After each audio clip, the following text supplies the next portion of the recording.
Welcome the anointed ones. The moment people realize you can't be rushed, rattled, or guilt-tripped is the moment their confidence collapses. There's a strange silence that happens right before someone panics. Not the loud kind, but the kind where you can almost hear thoughts scrambling for grip. That's the moment this story begins. Not when you raised your voice, not when you proved a point, but when you didn't need to. Somewhere along the line, something clicked for you, and they felt it before they could explain it. The penny dropped, and it didn't land gently. Here's a fact most people don't like admitting. Under pressure, the human brain doesn't rise to its best thinking. It defaults to its most rehearsed habits. Neuroscience backs this. When stress hits, people don't suddenly become strategic. They become predictable, emotional, reactive, loud. And that's where you quietly stepped out of the crowd. While others were burning energy arguing with reality, you were reading the manual. That's not arrogance. That's adaptation. You didn't become colder. You became clearer. You stopped confusing urgency with importance. You stopped mistaking chaos for movement. And without announcing it, without a dramatic transformation montage, you turned into someone who solves problems while others are still explaining why the problem is unfair. That's unsettling. People are comfortable with passion, even with anger. What throws them off is efficiency without theatrics. No rant, no revenge speech, just results. It's honestly rude how effective that is. There's also something unintentionally funny about watching people realize they can't bait you anymore. They throw emotional breadcrumbs, expecting a reaction, and you just don't pick them up. At some point, even they notice it. The facial expressions change. The conversations shorten. The energy shifts. Not because you're trying to intimidate anyone, but because you've stopped participating in unnecessary nonsense. And nothing confuses a noisy world more than someone who refuses to overcomplicate things.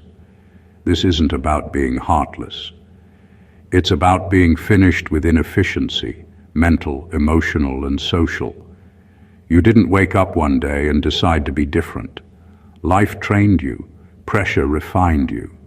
Repetition hardened your thinking. Now you move with a kind of quiet certainty that doesn't need permission. And that's why they're gasping. Not out of fear, but out of sudden awareness. They're finally dealing with someone who doesn't argue with problems. They end them. Number one, you don't react emotionally because emotions are no longer where you solve problems.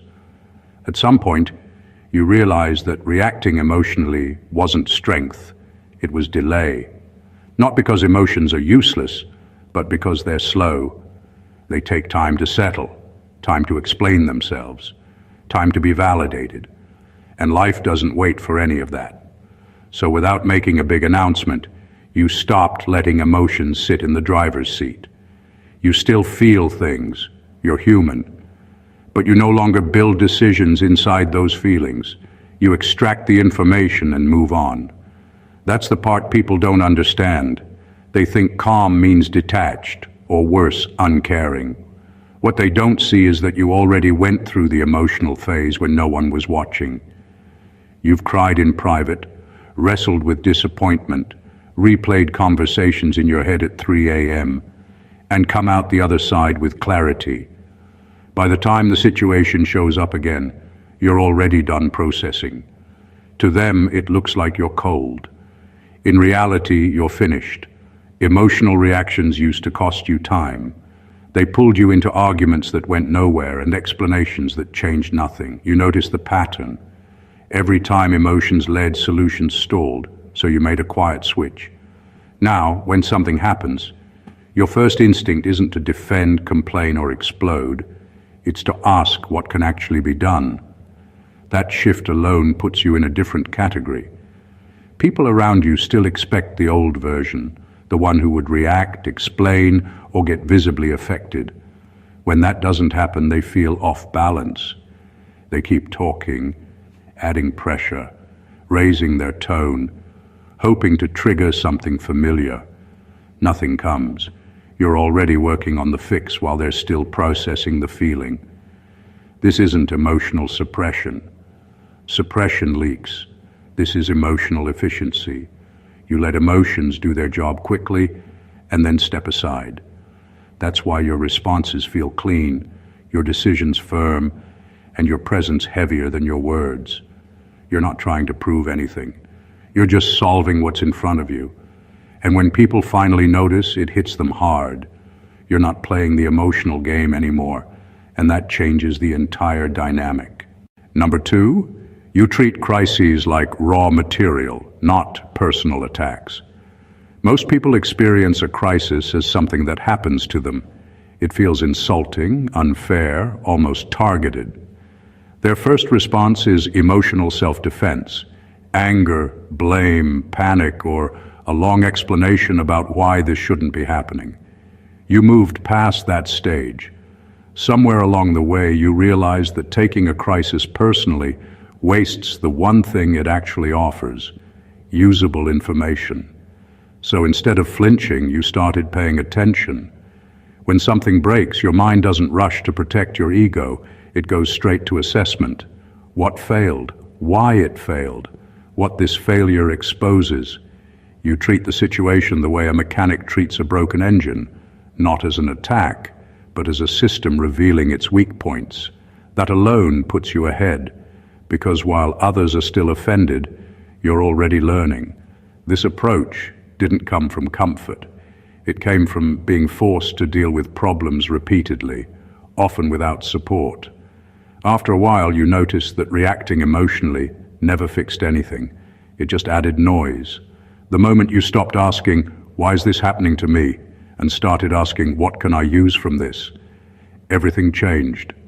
Pressure stopped feeling like punishment and started feeling like input.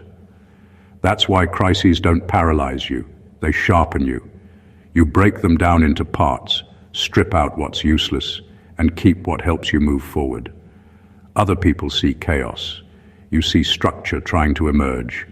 And that difference shows in how fast you recover and how little drama follows you. To outsiders, this can look unsettling. They expect outrage, fear, or collapse. Instead, they see focus. They're venting while you're adjusting. They're still narrating the disaster while you're quietly redesigning your next move. It creates an uncomfortable gap. They feel exposed because the crisis that overwhelmed them barely slowed you down. You're not immune to stress. You're just no longer impressed by it. You don't deny the difficulty. You deny it control over your thinking. Every crisis becomes material for refinement, not proof of failure. And once people notice that problems don't weaken you but feed your growth, they realize something important has shifted. You're not surviving situations anymore, you're using them. Number 3, you stopped seeking fairness and started engineering outcomes. Most people are obsessed with fairness. They measure every situation by whether it aligns with their sense of justice, whether someone got what they deserve, or whether the rules were applied evenly. It sounds noble, but in reality it's a trap. Chasing fairness keeps you reactive, waiting for external forces to align before taking action. You broke free from that mindset. Somewhere along the way, you realize fairness is not a tool, it's a distraction. What actually matters is results. What actually matters is control over the end game. You don't wait for the universe, for people, or for circumstances to be just. You see the raw mechanics of the situation, the variables, the weaknesses, the levers, and you manipulate them. That's how you turn an impossible-looking scenario into a solution. While they're stuck counting who's right and who's wrong, you're already reshaping the outcome to your advantage. They panic because fairness is all they understand. You operate in results, and results aren't bound by morality or expectations. They're bound by logic and execution. This shift didn't happen overnight. It came from repeated experiences where fairness failed you. People lied, rules bent against you, and life gave you consequences without rhyme or reason. And every time you learned one brutal truth: Waiting for fairness will get you crushed, but engineering outcomes will get you free. You stopped asking for approval, validation, or even acknowledgement, because you realized the world rarely distributes justice evenly. You started asking one question instead: how do I get to the result I need with what I have right now? That mindset makes you uncomfortable for others without trying. They still argue, debate, or complain, hoping to invoke fairness. You quietly move the pieces on the board. They're shocked because they expected reaction. They didn't expect precision. You're not just surviving injustice, you're using it as fuel. Every imbalance becomes an advantage, every unfair rule a tool. And when they finally see it, the realization hits them like a punch. Fairness never mattered to you, but you always mattered to the outcome. That's why they gasp. You're operating on a completely different plane. Number 4, you don't need to be understood to be effective. Most people live their lives desperate to be understood. Every move, every word, every decision is accompanied by an unspoken hope. Someone will get it. They want acknowledgement, validation, agreement. They believe clarity is the foundation of influence. You broke that illusion. Somewhere along the way, you realized that understanding is optional when execution is undeniable. People don't need to grasp your reasoning to feel the impact of your actions. Results speak louder than explanations ever could. This is why your presence unsettles them. They're still stuck on the idea that persuasion and explanation are necessary to lead or influence. You, on the other hand, operate without that crutch. You act decisively, solve problems, and shift outcomes, regardless of whether anyone fully sees your method. They expect dialogue, debate, or approval. You offer none. They try to question, challenge, or control, but your effectiveness isn't contingent on their comprehension. That silence, that unbothered motion, they misread it as weakness. In reality, it's precision. You don't spend time justifying, rationalizing, or defending. You analyze, plan, and execute. Their confusion doesn't slow you. Misinterpretation doesn't derail you. They can mislabel you, misjudge your intentions, even misunderstand your end game. But the results arrive exactly as you designed them. That gap between expectation and reality creates tension, a kind of invisible pressure that makes your presence heavier than your words. They gasp because they realize their perception is irrelevant to your progress. You're proof that influence and efficiency don't require consensus. This approach didn't come from arrogance, it came from necessity. After being misunderstood too many times, after seeing people argue over your motives instead of addressing the problem, you stopped investing in approval. You stopped letting comprehension dictate action. You learned that control, impact, and results exist independently of being understood. And once you accepted that, you moved into a space almost nobody else dares to occupy. A space where effectiveness becomes its own language, and everyone else is left scrambling to translate. They're gasping because they can't read you, can't predict you, and most of all, can't stop you. Number 5, you removed ego from decision-making, and it made you dangerous. Ego is subtle. It hides behind pride, insecurity, stubbornness, and even ambition. Most people think ego is strength. They confuse being unshakable with being immovable. You realized it's the exact opposite. Ego clouds judgment, slows reaction, and makes decisions personal. It turns solutions into battles and outcomes into status points. You decided to strip it away. You stopped letting identity, pride, or fear of being wrong dictate your choices. The moment you did, everything changed. Without ego, you became fluid. You can pivot without shame, concede without loss, and strike decisively without hesitation. Situations no longer dictate your emotional investment. They dictate your strategy. That's why you're unpredictable. People who rely on reading reactions, manipulating pride, or triggering defensiveness can't touch you anymore. There's no trigger, no handle, no predictable pattern. You respond only to reality, to logic, and to results. That's why they start gasping. They're encountering a version of you that doesn't exist in their playbook. Being free of ego doesn't make you careless or cold. It makes your decisions sharper. You don't get caught in imagined slights or imagined stakes. You can absorb criticism, rejection, or failure without them becoming emotional obstacles. When others spiral because of perceived disrespect or imagined threats, you stay functional, focused, and calculating. That creates a quiet, almost uncomfortable dominance. People sense it even if they can't name it.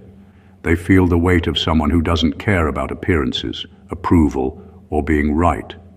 This isn't learned from books. It's learned from experience. When you've been burned, underestimated, or cornered, and you see how ego costs more than it gains. The clarity comes from seeing the advantage in detachment. Ego becomes a liability. Removing it doesn't just make you effective, it makes you dangerous in the purest sense. Dangerous not because you want to harm, but because nothing can stop you from taking action when action is required.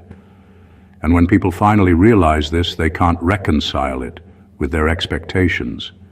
They're stunned, caught in disbelief, and gasping because the version of you they knew, reactive, defensive, predictable, is gone.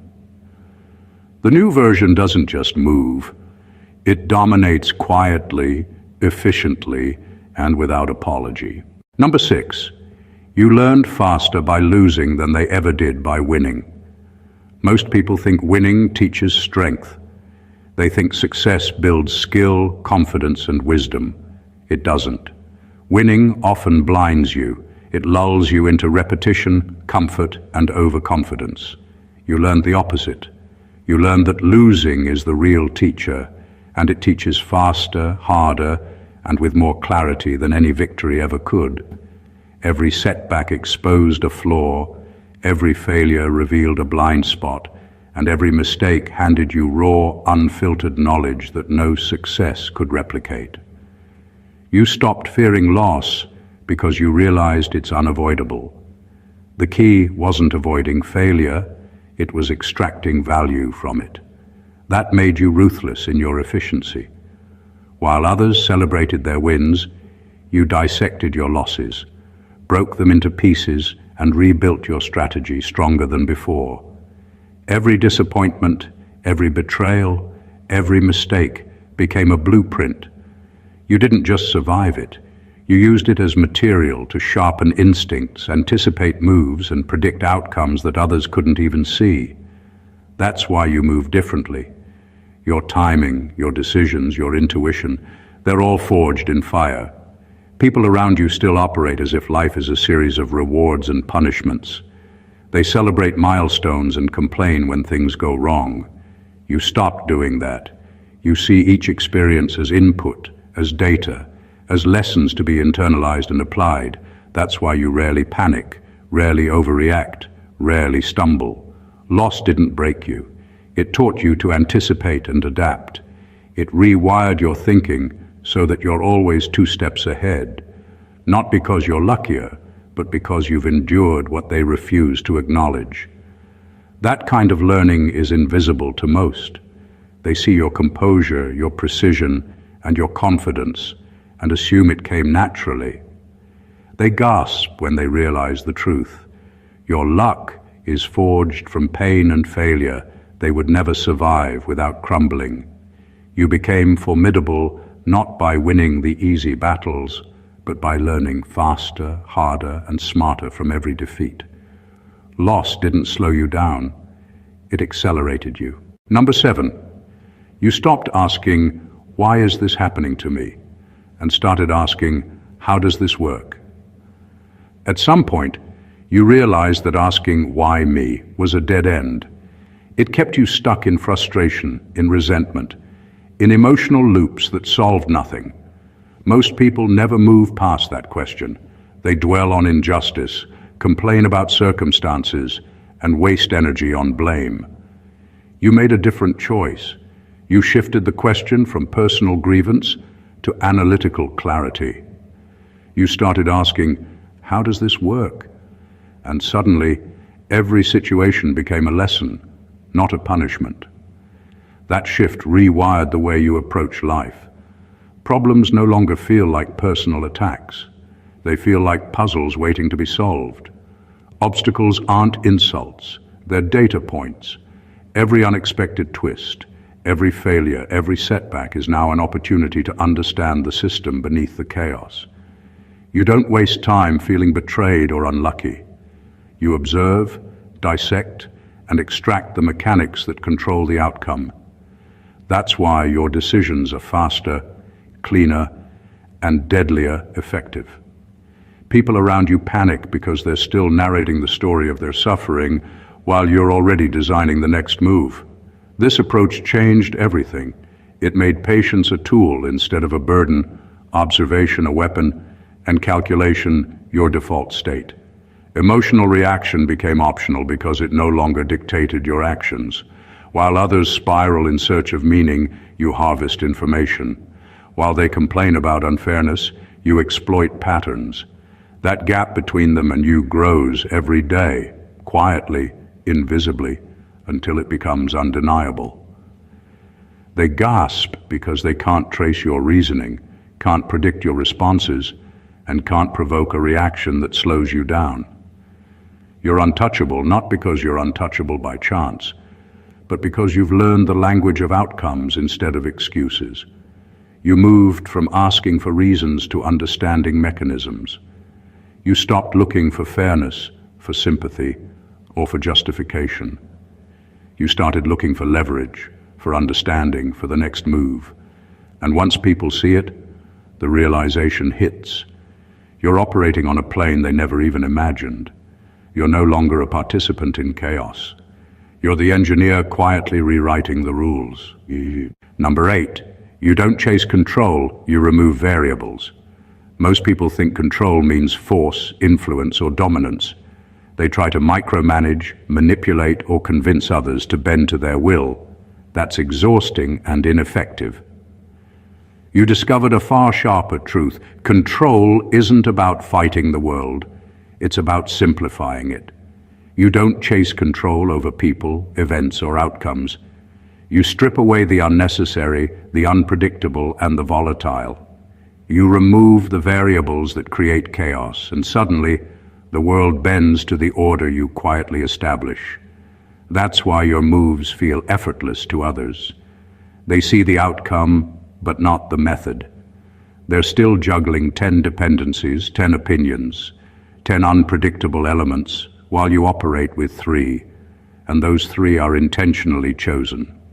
Every factor you allow into your space is either essential or advantageous. Everything else is eliminated, ignored, or neutralized. That's how you stay several steps ahead without raising your voice, without drama, without explaining yourself. You aren't forcing outcomes, you're engineering them by design. This mindset makes you both efficient and untouchable. People still try to push, pull, or provoke, assuming that pressure will break you. It doesn't. Most of their leverage comes from variables you've already removed. Their chaos, their manipulation, their emotional tactics. None of it lands because you built a structure that doesn't depend on them. That's why they gasp.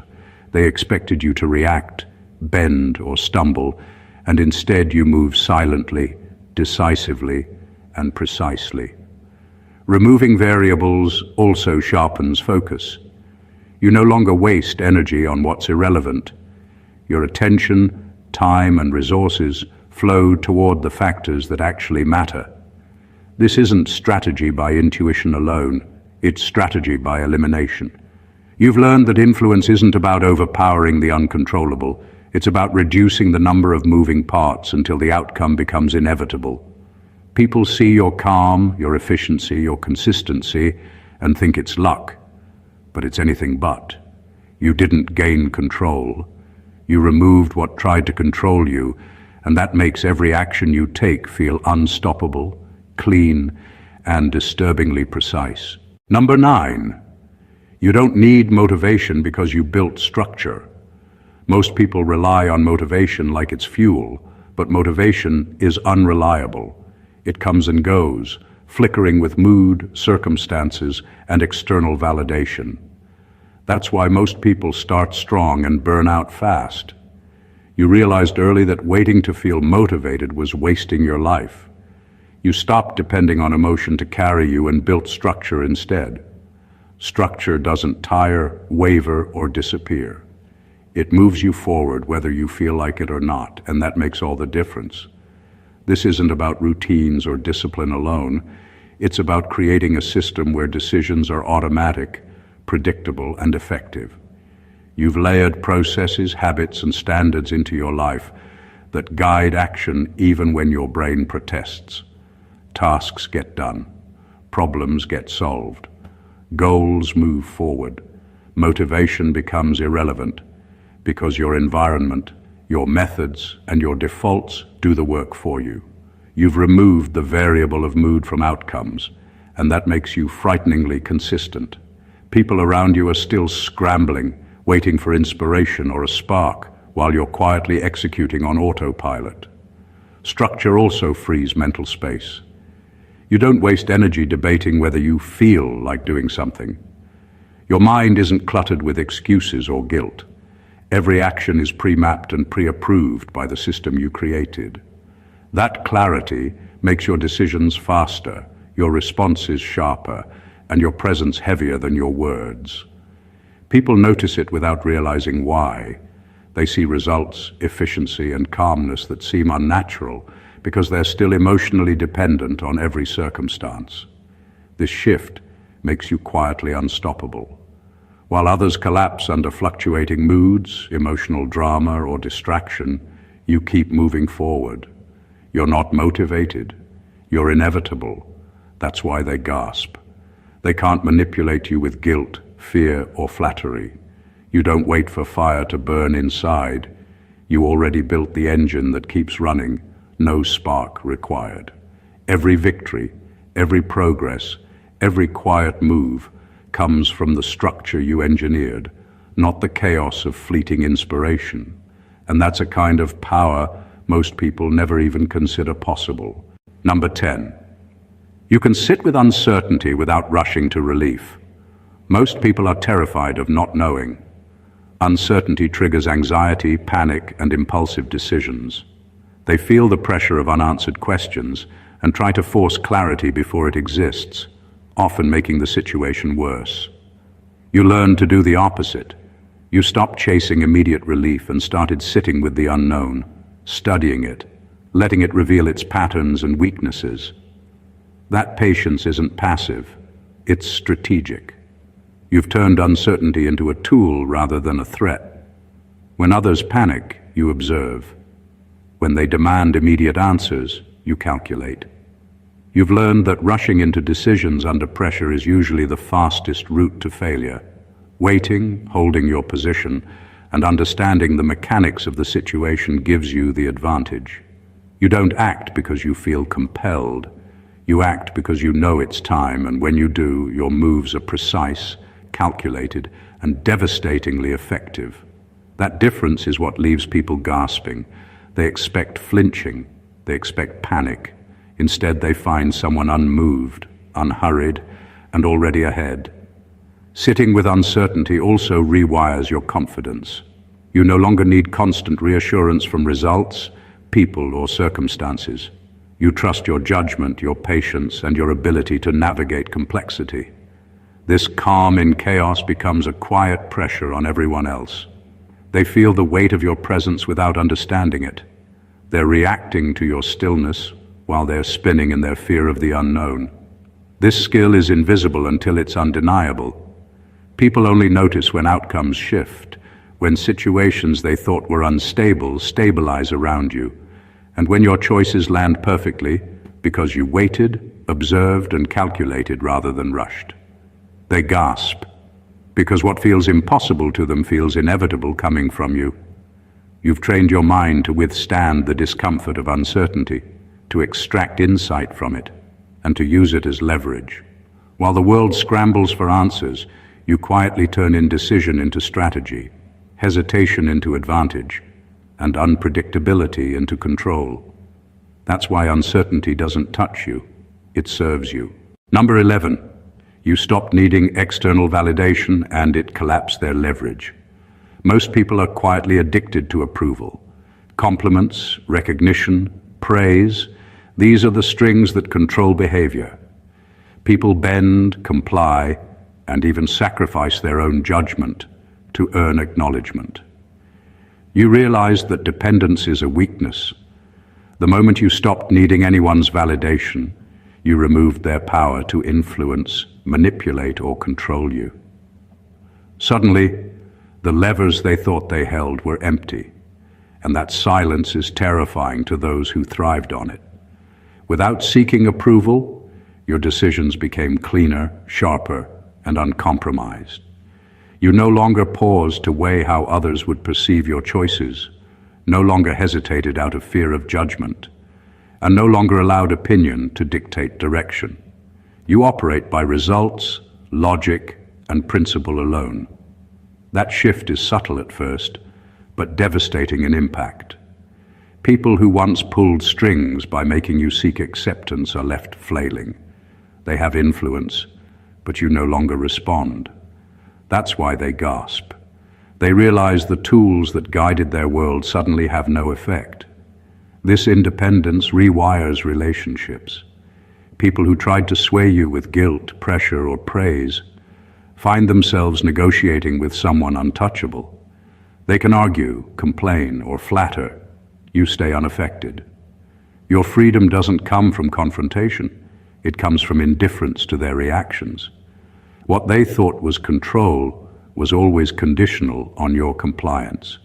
You remove that condition, and suddenly the landscape shifts in your favor. Not needing external validation also accelerates growth. You focus entirely on outcomes, efficiency, and mastery without distractions. You measure success by your own standards, not the applause or envy of others. That clarity makes you faster, more decisive, and quieter in your dominance. While they scramble to influence, debate, and manipulate, you act, you move, you execute. And when they finally understand, they're caught off guard, breathless and gasping, because the version of you that could be bent or swayed no longer exists. You've collapsed their leverage without effort, and the realization leaves a weighty, unmistakable impression. You're operating in a space they can't reach. Number 12, you treat people as they show up, not as you hope they could be. Most people live in a fantasy version of others. They hope, imagine, and constantly give chances based on who they wish people were, instead of seeing who they actually are. That hope feels noble, but it's a trap. It clouds judgment, wastes energy, and leaves you exposed to manipulation. You stopped doing that. You stopped measuring people by potential, promises, or intentions. You started measuring them by behavior, by actions, by what they actually deliver. That shift is simple, but it changes everything.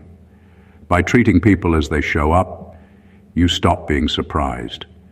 You no longer let disappointment, frustration, or betrayal catch you off guard because you've already seen the patterns. You see the consistency or the lack of it, and you respond accordingly. You give energy where it's earned, respect where it's justified, and consequences where it's necessary. That clarity makes your interactions precise and your boundaries almost surgical. Others see it as cold, but it's actually ruthlessly accurate. You're not punishing anyone, you're aligning reality with action. This mindset also makes you immune to manipulation. People who once relied on charm, excuses, or promises can't trick you. They can say whatever they want, spin whatever story they like, but you respond to reality, not fiction.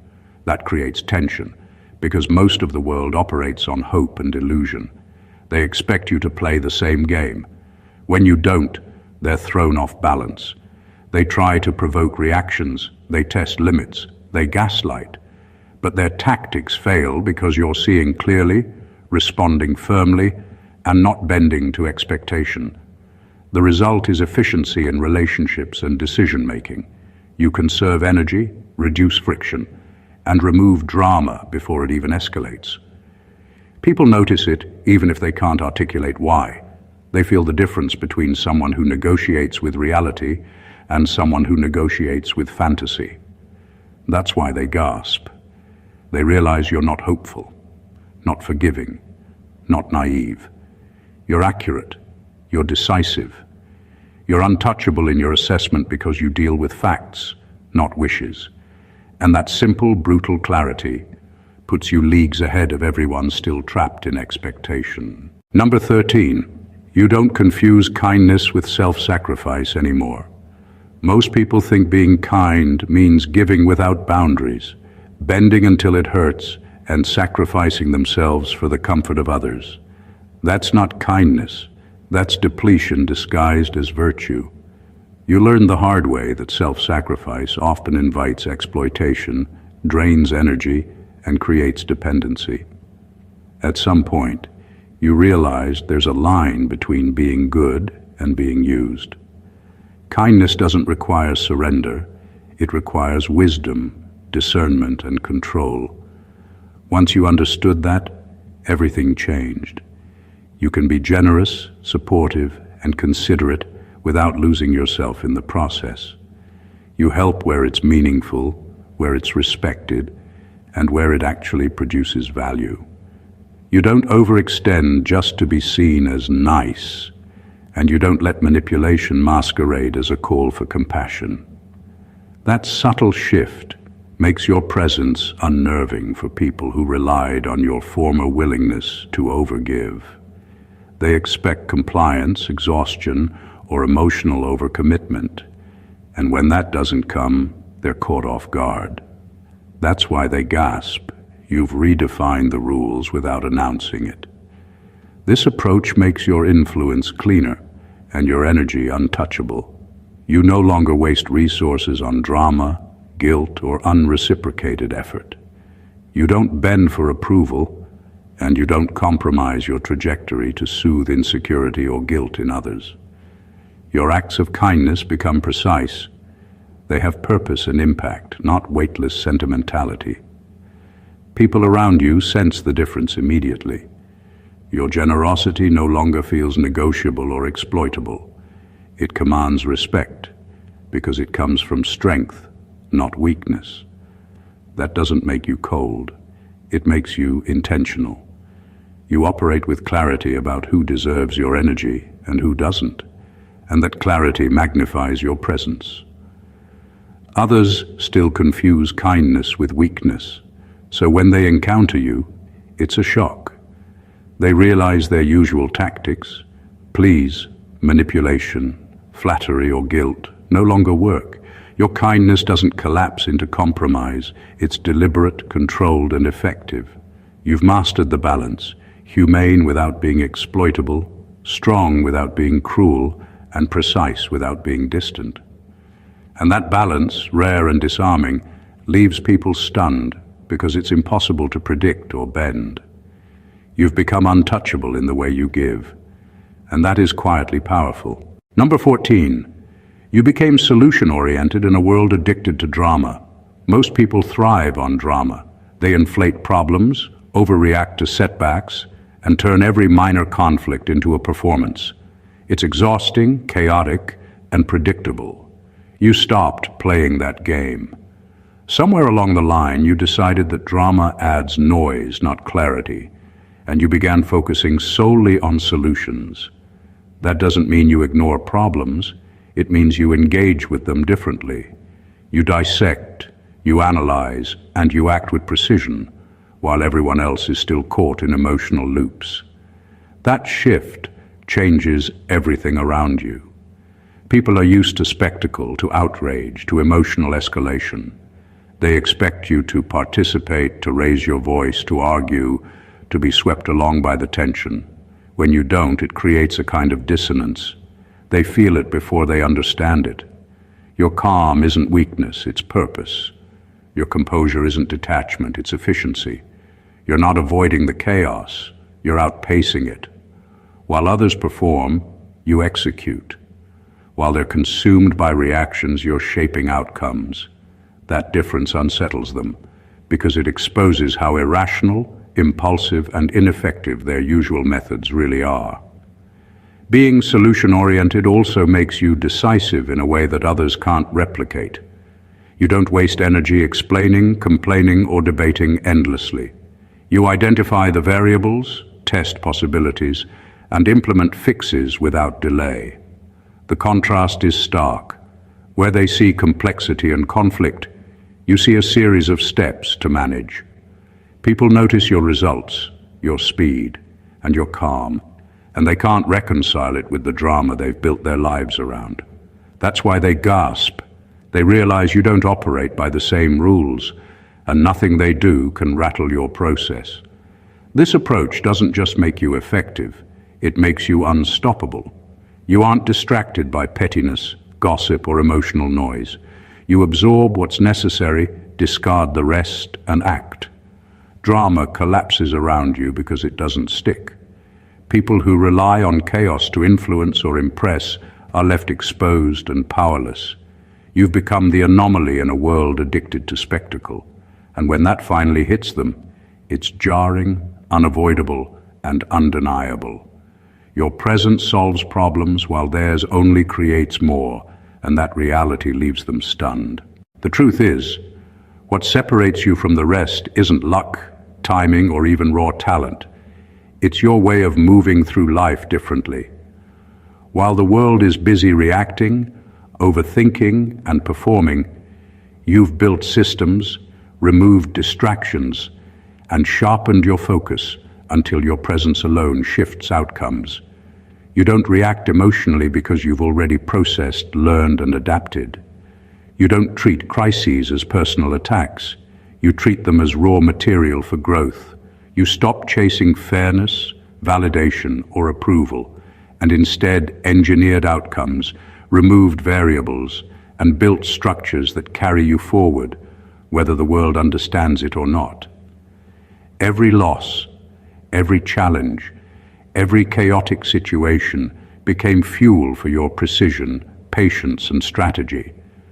You learned to sit with uncertainty without panicking, to act decisively when others are still debating, and to see people for who they actually are rather than who you wish them to be. You've mastered kindness without self-sacrifice, efficiency without arrogance, and calm without disengagement. You've become solution-oriented in a world addicted to drama, untouchable in a way most people don't even realize is possible. What they perceive as cold, ruthless, or untouchable is really clarity, strategy, and a refusal to allow noise, emotional, social, or circumstantial, to dictate your path. This is more than just surviving. It's a total recalibration of how life is approached. You are no longer a participant in chaos. You are the one quietly orchestrating outcomes while everyone else scrambles. That's why they gasp. That's why they can't touch you. That's why, whether they know it or not, your presence is disruptive in the best possible way. You've redefined what power looks like: calm, precise, and unstoppable. If this resonated with you, make sure to subscribe to the channel so you don't miss the next deep dive into mastery and strategy. Hit the like button to show you're ready to level up, comment below, and share your thoughts or experiences. Let's start a conversation about moving beyond chaos and mastering your own rules. And don't forget to share this with someone who needs to see what it really looks like to operate at this level. Your growth, your clarity, and your execution are only getting sharper from here, and this is just the beginning. God bless you.